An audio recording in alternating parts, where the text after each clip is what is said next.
باپ اور بیٹے اور روح القدس کے نام سے آمین۔ تم چنی ہوئی قوم اور شاہی کہانت اور میراث کی امت ہو، تم اس کی تعریف کرو جس نے تمہیں بلایا ہے۔ ہمارے لیے آج کی تلاوت مقدس پطرس کا پہلا خط، اس کا دوسرا باب اور اس کی دوسری آیت سے 5ویں آیت تک اور پھر 9ویں آیت سے 12ویں آیت تک۔ نوزاد بچوں کی مانند خالص روحانی دودھ کے مشتاق رہو، تاکہ تم اس کے وسیلے سے نجات کے لیے بڑھتے جاؤ، بشرطے کہ تم نے چکھ لیا ہو کہ خداوند کس قدر مہربان ہے۔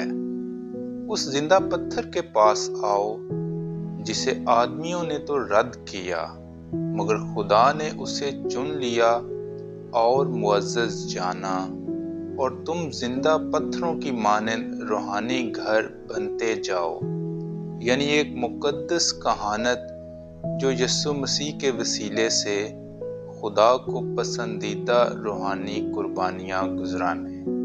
لیکن تم چنی ہوئی نسل اور شاہی کہانت اور مقدس قوم اور میراث کی امت ہو، تاکہ تم اس کی خوبیاں ظاہر کرو جس نے تمہیں تاریکی سے اپنے عجیب نور میں بلایا۔ تم پہلے کوئی امت نہ تھے، مگر اب خدا کی امت ہو۔ پہلے تم پر رحمت نہیں ہوئی تھی، مگر اب تم پر رحمت ہوئی ہے۔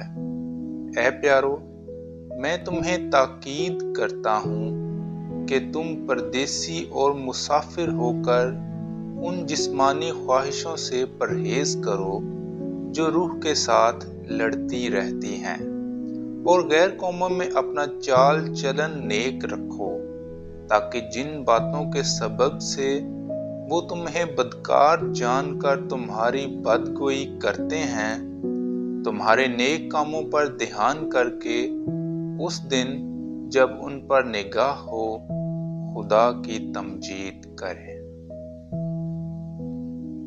پاک کلام کے پڑھے اور سنے جانے پر خدا کی برکت ہو۔